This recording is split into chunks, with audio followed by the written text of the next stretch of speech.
Iba. Sí, ¿Cómo ¿verdad? estás? Bien, muy Bien. contenta. Oye, ¿cómo te sientes que aparte estos 4 días acompañada por tu madre? ¿Qué pasaría si te dijera que la muerte de Jenni Rivera no fue solo un accidente? ¿Qué pasaría si supieras que el avión en el que viajaba jamás debió despegar, que el piloto no tenía licencia válida, que la aeronave tenía más de 40 años de antigüedad? ¿Y si te dijera que antes de morir, Jenni había recibido amenazas de muerte y había dado una entrevista específica porque temía que algo le pasara? ¿Qué pasaría si supieras que su familia se destrozó después de su muerte, que sus propios hijos demandaron a su abuelo por explotar su legado, que su hija mayor fue desheredada semanas antes del accidente y que nunca pudieron reconciliarse? ¿Qué pasaría si te dijera que detrás de la sonrisa de la diva de la banda había secretos tan oscuros que nadie se atrevió a hablar de ellos hasta que fue demasiado tarde? Bienvenidos a la historia más impactante, más dolorosa y más censurada de la música latina. Esta es la verdad que nadie quiere que conozcas sobre Jenni Rivera. Pero antes de comenzar, necesito que hagas 3 cosas por mí. Primero, suscríbete a este canal porque vamos a revelarte historias que los medios tradicionales jamás se atreverían a contar. Segundo, activa la campanita de notificaciones porque este tipo de contenido puede desaparecer en cualquier momento. Y tercero, dale like a este vídeo si quieres que sigamos investigando la verdad detrás de las figuras más importantes de la música latina. Y si realmente quieres apoyar este canal y que continuemos con estas investigaciones, deja un comentario con tu opinión sobre lo que vas a escuchar hoy. Ahora sí, prepárate porque lo que estás a punto de descubrir cambiará para siempre la forma en que ves a Jenni Rivera. Recordamos a Jenni Rivera como una fuerza imparable. La veíamos en el escenario de la Arena Monterrey, con miles de fans coreando cada palabra de sus canciones, moviendo las caderas, levantando los brazos, llorando mientras ella cantaba sobre el dolor de ser mujer en un mundo de hombres. La recordamos poderosa, sin filtros en las entrevistas, diciendo exactamente lo que pensaba sin importarle las consecuencias. Más grande que la vida en todos los sentidos. Una mujer que había sobrevivido a todo, al abuso doméstico, a la pobreza, a la traición, al rechazo de una industria musical que la consideraba demasiado atrevida, demasiado directa, demasiado mujer. Pero la mujer detrás de la fama, la mujer real, cargaba secretos tan pesados que apenas podía sostenerlos. Secretos que solo saldrían a la luz cuando ya era demasiado tarde para pedirle perdón, para abrazarla, para decirle que la amábamos no por lo que representaba, sino por quien realmente era. Era la noche del 8 de diciembre de 2012. Jenni acababa de terminar uno de los conciertos más emotivos de su carrera en Monterrey. El público la había despedido con una ovación que duró más de 10 minutos. Ella sonreía, lanzaba besos al aire, pero quienes la conocían bien notaron algo diferente en sus ojos esa noche. Había una sombra, una tristeza que no podía ocultar ni siquiera bajo las luces del escenario. Horas antes, en su última entrevista con Chicago Tribune, había dicho algo que ahora suena profético: no puedo enfocarme en lo negativo, eso te derrota. Estaba hablando de su divorcio reciente con Esteban Loaiza, del distanciamiento brutal con su hija mayor Chiquis, de los rumores que la perseguían como fantasmas. Pero cuando le preguntaron cómo lograba seguir adelante después de tanto dolor, su respuesta fue simple y desgarradora: tengo hijos, nietos, padres, un público que me espera. No mencionó que se sentía feliz. No mencionó que había encontrado paz. Solo mencionó sus obligaciones, las personas que dependían de ella. Cuando terminó el concierto, su equipo la esperaba para llevarla al aeropuerto. Tenía que estar en la Ciudad de México temprano en la mañana para las grabaciones de La Voz México, donde era coach. No podía faltar. Jenni nunca faltaba a sus compromisos. Así que subió a una camioneta junto con su publicista Arturo Rivera, su abogado Mario Macías Pacheco, su maquillista Jacob Yevale y su estilista Jorge Armando Sánchez, conocido como Gigi. Llegaron al Aeropuerto Internacional de Monterrey alrededor de las 3 de la madrugada del 9 de diciembre. Allí los esperaba un Learjet 25, matrícula N345MC, un avión ejecutivo que había visto mejores días. Mucho mejores días. El avión había sido construido en 1969. Tenía 43 años de antigüedad. En 2005 había sufrido un grave percance en el aeropuerto de Amarillo, Texas. Pero eso Jenni no lo sabía. Lo que ella sabía era que tenía que llegar a tiempo, que miles de personas contaban con ella, que no podía decepcionar a nadie más de lo que ya había decepcionado a su propia hija. Mientras subía los escalones del avión, ¿pensó en Chiquis? Recordó el email que le había enviado 2 meses antes, titulado Lights On, donde le decía que ahora podía ver claramente que su hija se había acostado con su esposo. ¿Sintió algún remordimiento por haber cambiado las chapas de su casa para que Chiquis no pudiera entrar nunca más? Le pasó por la mente que quizás había cometido un error, que quizás debió escucharla, que quizás el vídeo de las cámaras de seguridad no mostraba lo que ella creía. Nadie lo sabrá nunca. Lo único que sabemos es que a las 3:15 de la madrugada, ese avión despegó hacia Toluca. Y que 75 minutos después, Jenny Rivera estaba muerta. Pero eso no es lo más inquietante de esta historia. Lo más inquietante es lo que pasó en los meses, las semanas, los días previos a ese vuelo. Las amenazas que recibió. Las entrevistas que dio porque temía que algo le pasara. Los secretos familiares que estaban a punto de explotar. Y lo que su familia hizo después de su muerte. Si crees que la historia de Jenny Rivera terminó en ese avión estrellado en las montañas de Iturbide, estás muy equivocado. La verdadera historia apenas comienza. Antes de continuar, quiero que te detengas un momento y dejes un comentario. ¿Sabías que Jenny Rivera había intentado suicidarse 2 veces antes de hacerse famosa? ¿Sabías que fue abusada durante años por su primer esposo y que nadie, absolutamente nadie, lo sabía? Escribe en los comentarios si conocías estos detalles de su vida, porque lo que voy a revelarte ahora es aún más impactante. Y si estás disfrutando este contenido, no olvides darle like y compartir este vídeo porque la verdad debe ser conocida. Jenny Rivera nació Dolores Yanni Rivera Saavedra el 2 de julio de 1969 en Long Beach, California. Era la hija de inmigrantes mexicanos que trabajaban duramente para darle una vida mejor a su familia. Pero la vida que Jenny construyó en sus años de juventud fue cualquier cosa menos mejor. A los 15 años conoció a José Trinidad Marín, conocido como Trino. Él era mayor que ella, carismático, seguro de sí mismo. Jenny se enamoró. A los 16 años ya estaba embarazada de su primera hija, Chiquis. Se casaron y Jenny creyó que había encontrado a su príncipe azul. No sabía que acababa de entrar en su propia pesadilla. El abuso comenzó casi inmediatamente después de la boda. Trino era violento, controlador, celoso hasta el punto de la paranoia. La golpeaba cuando llegaba tarde del trabajo. La golpeaba cuando pensaba que había mirado a otro hombre. La golpeaba cuando lloraba por las golpizas anteriores. Jenny aprendió a usar mangas largas en pleno verano para cubrir los moretones. Perfeccionó la habilidad de sonreír con los ojos hinchados. Caminaba de puntillas dentro de su propia casa para no provocar otro estallido de furia. Los maestros de sus hijos la veían como una joven madre trabajadora. Los vecinos la saludaban cordialmente. Incluso algunos familiares pensaban que todo estaba bien. Nadie veía el terror con el que dormía cada noche.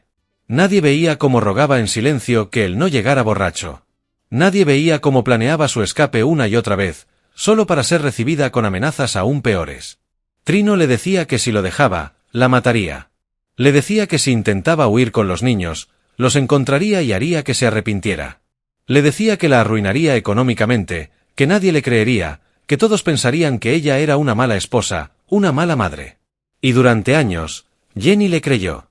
Durante años, soportó. Durante años, sobrevivió. Pero la verdad era aún más oscura de lo que nadie imaginaba.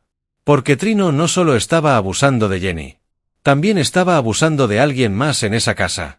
Y cuando la verdad finalmente salió a la luz, destruyó a la familia Rivera de una manera que jamás podría repararse. Fue Rosy Rivera, la hermana menor de Jenny, quien finalmente reunió el valor para hablar. Temblando entre lágrimas, reveló que Trino la había estado abusando sexualmente durante años. La familia quedó en shock. ¿Cómo era posible? ¿Cómo pudo suceder esto bajo el mismo techo sin que nadie se diera cuenta? Pero entonces llegó el segundo golpe, el golpe que haría que Jenny se desplomara gritando desde un dolor que ningún escenario, ningún micrófono, ningún aplauso podría acallar jamás. Sus propias hijas también habían sido víctimas de su padre. Chiquis y Jackie habían sufrido el mismo abuso que Rosy. Un examen médico confirmó lo que las niñas habían estado demasiado aterrorizadas para decir en voz alta. Jenny se culpó a sí misma. Se culpó por no verlo, por creer que las había protegido al quedarse con Trino, por sobrevivir mientras ellas sufrían. Lo denunció de inmediato, presentó cargos, hizo todo lo que una madre destrozada podría hacer. Pero Trino huyó. Desapareció durante años mientras la familia Rivera vivía entre miedo y furia. Casi una década después, las autoridades finalmente lo capturaron. Fue juzgado y condenado a más de 30 años de prisión. Su condena trajo clausura, pero nunca sanación real. Aquella herida cambió a cada persona de esa familia para siempre. Y marcaría las relaciones de Jenny con sus hijas de una manera que nadie anticipó. Porque cuando años más tarde Jenny creyó que Chiquis la había traicionado con Esteban Loaiza, no pudo soportarlo. No después de todo lo que habían pasado juntas. No después de que Jenny había sacrificado tanto para protegerla.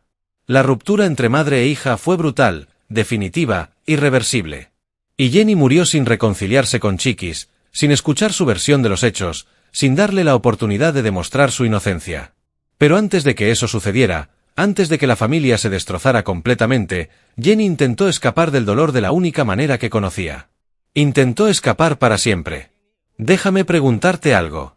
¿Cuántas veces has visto a alguien sonreír en público mientras por dentro se está desmoronando? ¿Cuántas veces has asumido que alguien está bien solo porque te lo dice?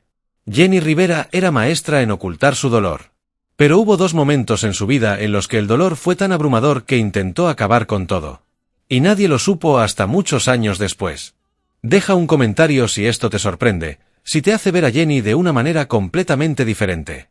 Porque lo que voy a contarte ahora es algo que ella confesó apenas unos años antes de morir, algo que guardó en secreto durante décadas. En los momentos más oscuros de su matrimonio con Trino Marín, Jenny intentó quitarse la vida. No una vez, sino 2 veces. La primera vez fue después de una golpiza particularmente brutal. Trino había llegado a casa ebrio y furioso porque la cena no estaba lista. La había golpeado frente a sus hijos, la había llamado inútil, le había dicho que nadie más la querría jamás. Cuando finalmente se durmió, Jenny se encerró en el baño con un frasco de pastillas. Se sentó en el piso frío, con el frasco en la mano, y pensó en tragárselas todas. Pensó en el alivio que sentiría al no despertar nunca más.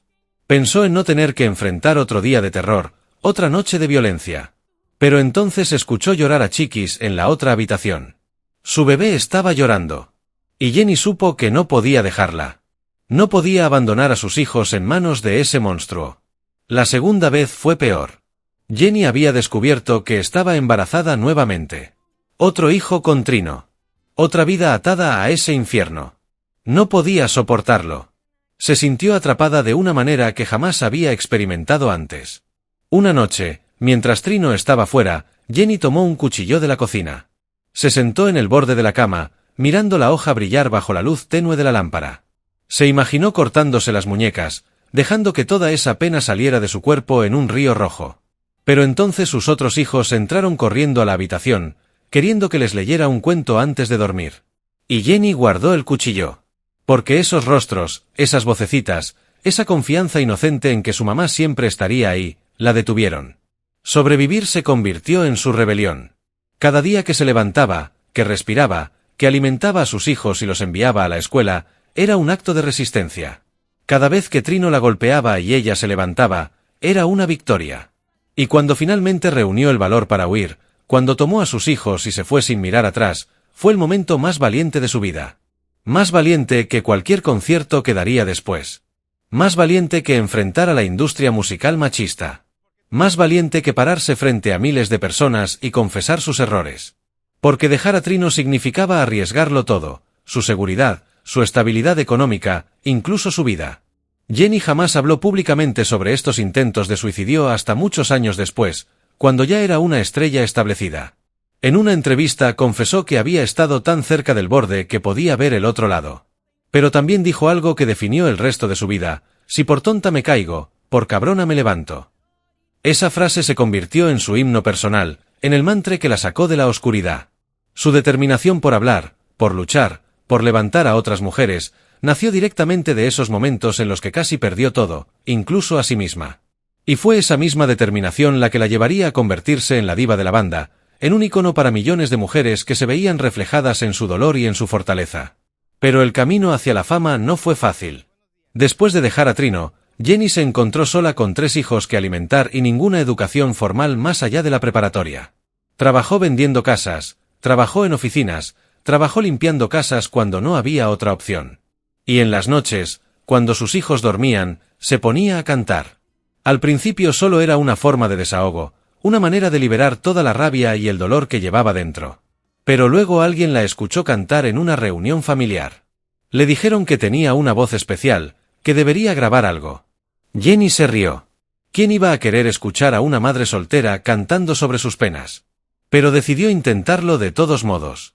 Porque después de sobrevivir a Trino, después de sobrevivir a sí misma, ¿qué tenía que perder? Grabó su primer álbum en 1995. Se llamaba Somos Rivera y fue un fracaso comercial absoluto. Las estaciones de radio no querían tocar su música. Decían que era demasiado agresiva para una mujer, que su voz era demasiado fuerte, que sus letras eran vulgares. Pero Jenny no se rindió. Siguió grabando, siguió cantando, siguió presentándose en pequeños eventos donde la gente apenas la conocía. Y lentamente, muy lentamente, comenzó a construir una base de fans. Mujeres que habían pasado por lo mismo que ella. Mujeres que habían sido golpeadas, traicionadas, abandonadas. Mujeres que necesitaban escuchar que no estaban solas, que podían levantarse, que podían sobrevivir. Jenny se convirtió en su voz. Y esa voz resonó más fuerte de lo que nadie imaginó. ¿Pensarías que después de sobrevivir al infierno con Trino Marín, Jenny habría encontrado finalmente la paz? ¿Pensarías que un hombre decente la habría tratado con el respeto que merecía? Piénsalo de nuevo. Porque el segundo esposo de Jenny Rivera también la traicionó, solo que de una manera completamente diferente. Y cuando la verdad salió a la luz, el mundo volvió a juzgarla a ella en lugar de al hombre que la había engañado.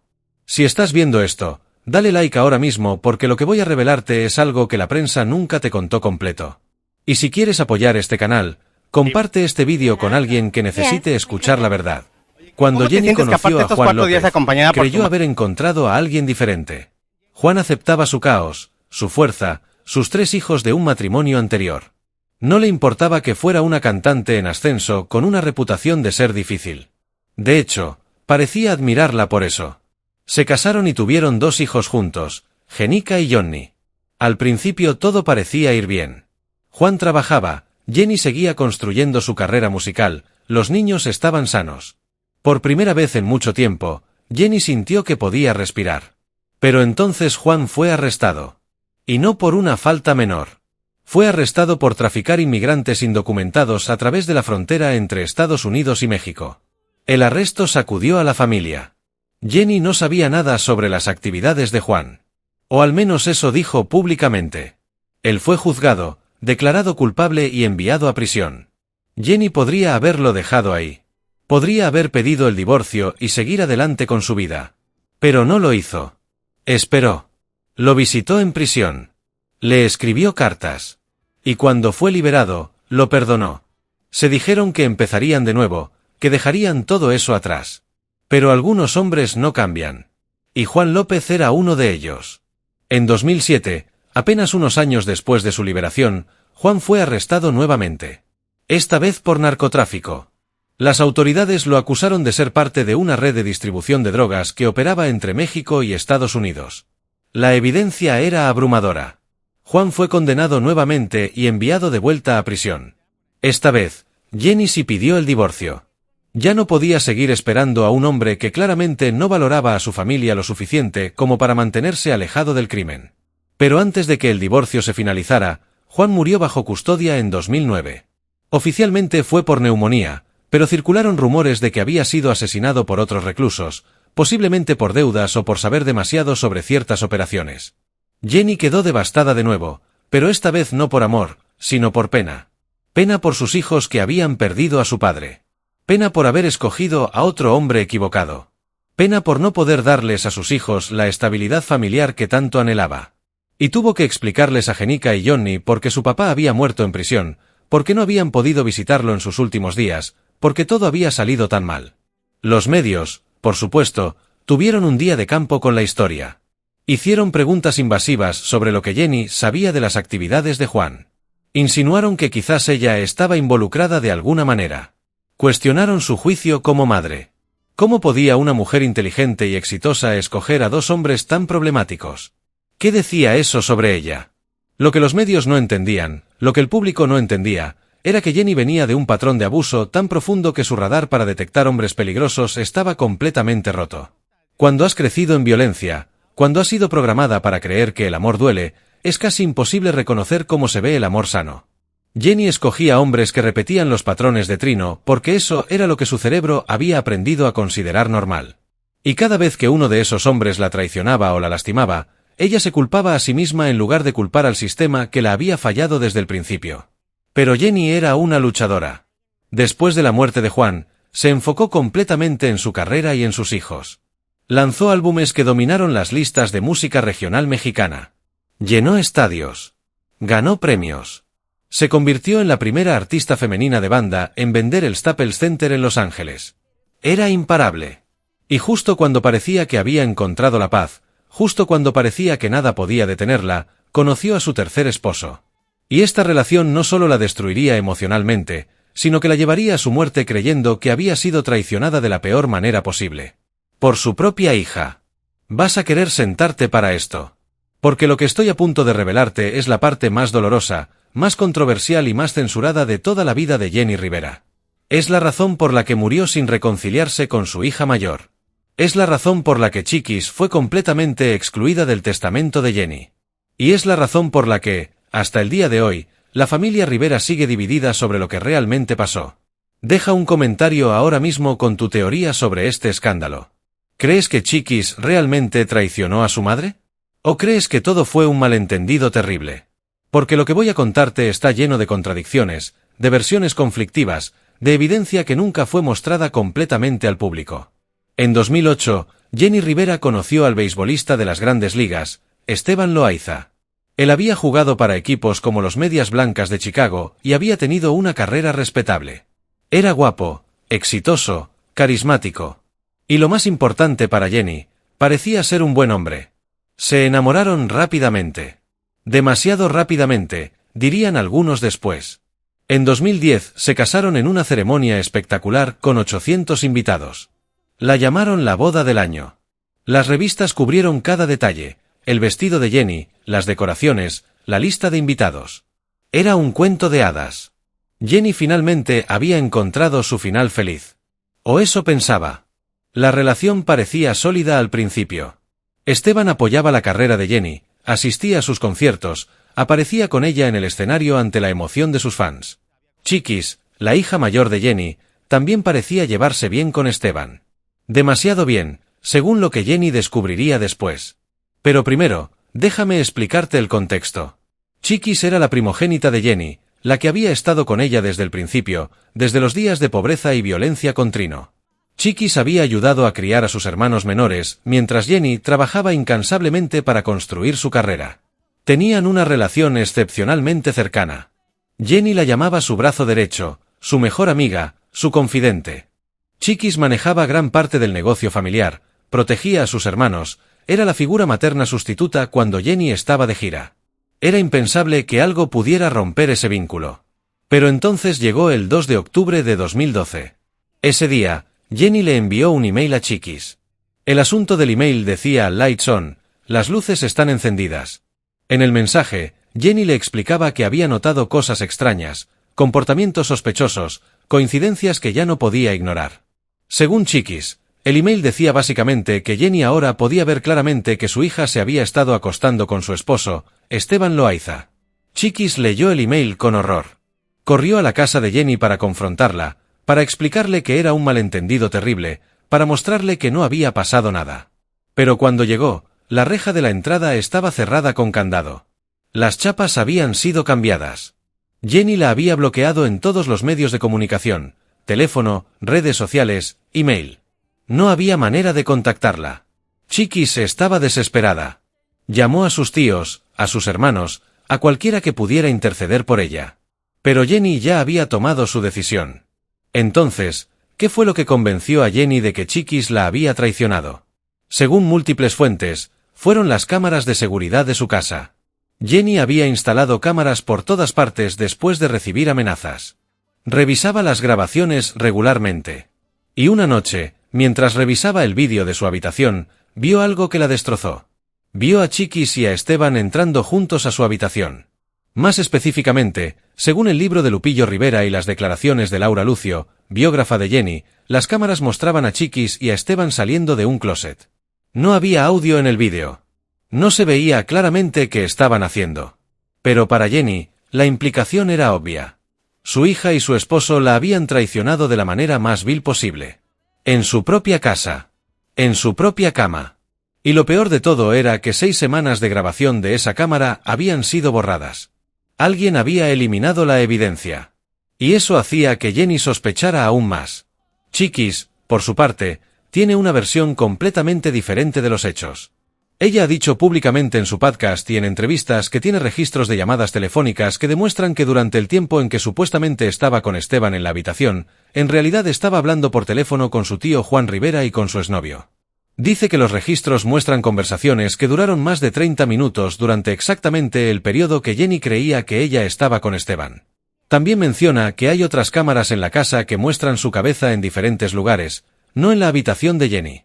Dice que todo fue una cuestión de ángulos de cámara, de malinterpretaciones, de ver lo que querías ver porque ya estabas predispuesta a creer lo peor.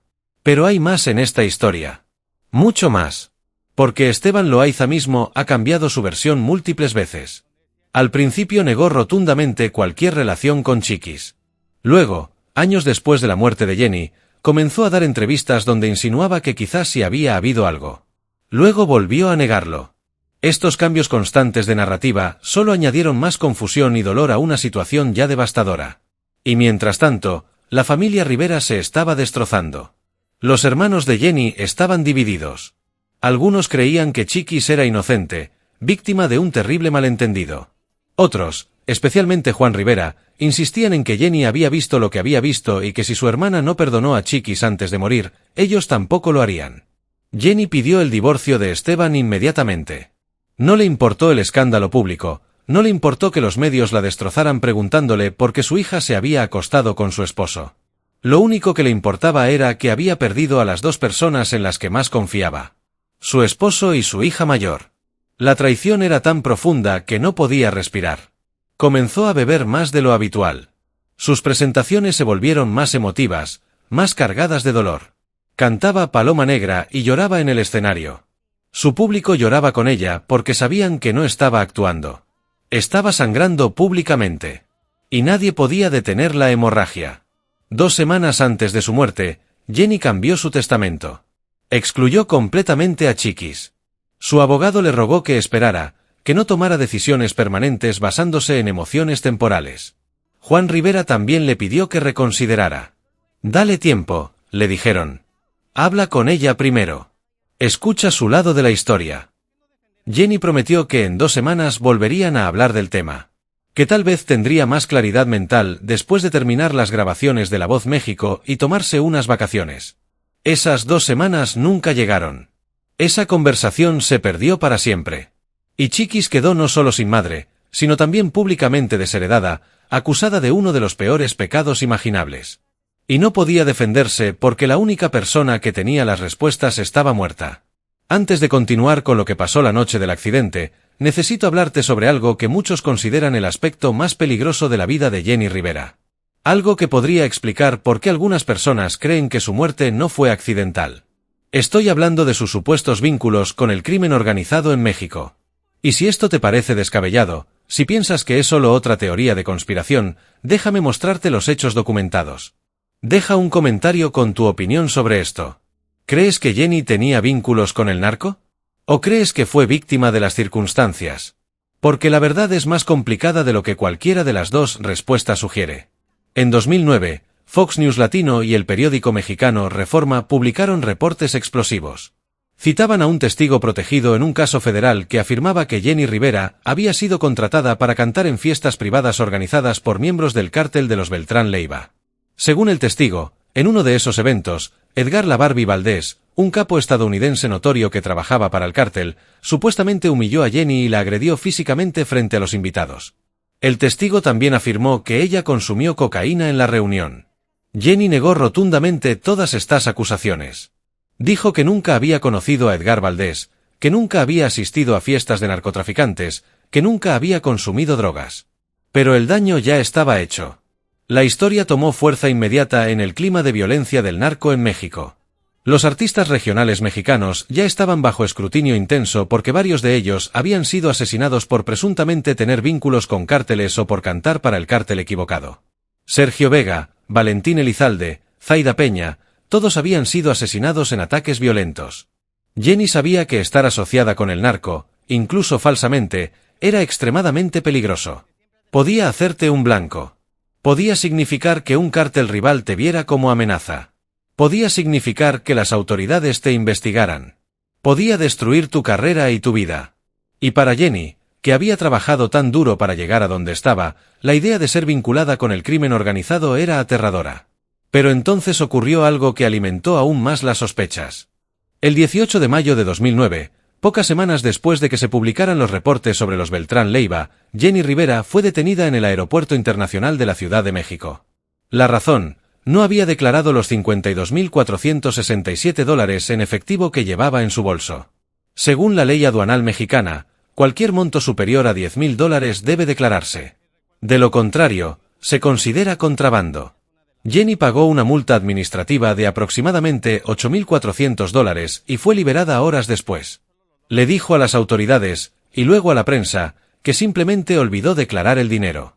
Pero dado el momento del incidente, el público naturalmente se preguntó, ¿era este el pago por una presentación privada? ¿Estaba relacionado con lavado de dinero? ¿Venía de alguna organización criminal? Jenny nunca fue acusada de ningún delito relacionado con el narco. Nunca se presentó evidencia concreta de que tuviera vínculos con cárteles. Pero la mancha permaneció. Los críticos señalaban que muchos artistas regionales mexicanos cantaban en fiestas privadas sin saber quién las organizaba o de dónde venía el dinero. Que los narcotraficantes frecuentemente usaban su riqueza para contratar a estrellas de música, ya fuera para celebraciones privadas o para legitimizar su estatus social. Que algunos artistas cantaban narcocorridos, canciones que glorificaban la vida del narco, porque pagaban bien y porque rechazar ciertas ofertas podía ser mortal. En ese contexto, ¿era posible que Jenny, sin saberlo o quizás presionada, hubiera cantado en eventos problemáticos? ¿Era posible? ¿Significaba eso que era criminalmente responsable? Eso dependía de a quien le preguntaras. Lo que está claro es que Jenny recibió amenazas. Múltiples amenazas. Algunas vinieron de fans obsesionados. Algunas vinieron de personas que la culpaban por los escándalos en su vida personal. Y algunas, según familiares, vinieron de fuentes más siniestras que nunca fueron completamente identificadas. Jenny instaló cámaras de seguridad en toda su casa. Contrató guardaespaldas para sus hijos. Cambió sus rutas regularmente. Y en varias entrevistas en los meses previos a su muerte, mencionó que tenía miedo. Que sentía que algo malo iba a pasar. Que quería dejar su testimonio en caso de que algo le sucediera. En una entrevista con el Chicago Tribune en octubre de 2012, apenas 2 meses antes de morir, dijo, «No puedo enfocarme en lo negativo porque eso te derrota». Pero también dijo, «He sobrevivido a muchas cosas. Lo que sea que venga, lo enfrentaré». ¿Sabía Jenny que estaba en peligro?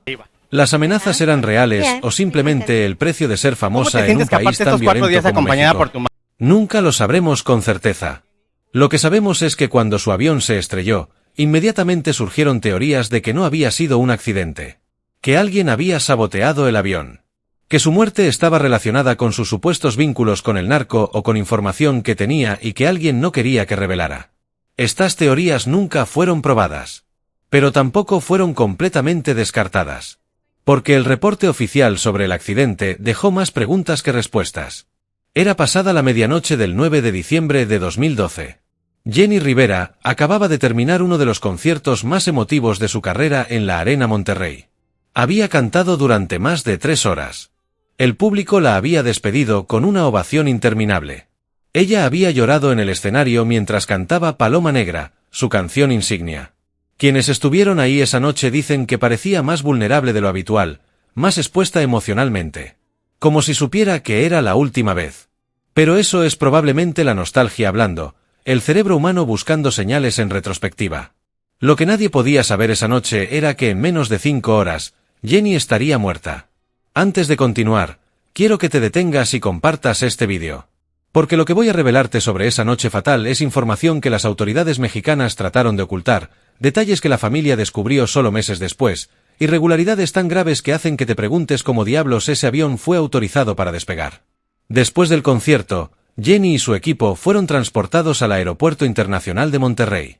Con ella viajaban 5 personas, su publicista Arturo Rivera Ruiz, su abogado Mario Macías Pacheco, su maquillista Jacob Yevale, su estilista Jorge Armando Sánchez conocido como Jiji, y su productora de televisión Lupita Guzmán. En el aeropuerto los esperaba un Learjet 25, matrícula N345MC, operado por Starwood Management, una compañía de vuelos charter basada en Las Vegas. El avión había sido alquilado específicamente para transportar a Jenny de Monterrey a Toluca, donde tenía compromisos de grabación para La Voz México al día siguiente. Era un vuelo corto, de aproximadamente 1 hora y 15 minutos. Rutinario. O debería haberlo sido. Pero ese avión jamás debió despegar. Y para entender por qué, necesito que entiendas cuántas cosas estaban mal con ese vuelo desde el principio. Primero, el avión mismo. Había sido construido en 1969. Tenía 43 años de antigüedad. Para poner eso en perspectiva, el promedio de edad de los aviones en las flotas comerciales de Estados Unidos es de aproximadamente 11 años. Un avión de 43 años está más allá de su vida útil esperada. Requiere mantenimiento constante, inspecciones meticulosas, reemplazo de piezas críticas. Y este avión en particular tenía un historial problemático. En 2005 había sufrido un incidente en el aeropuerto de Amarillo, Texas, donde el fuselaje fue dañado al aterrizar. Había sido reparado, pero las reparaciones en aviones viejos no siempre restauran la integridad estructural completa. Segundo, la tripulación.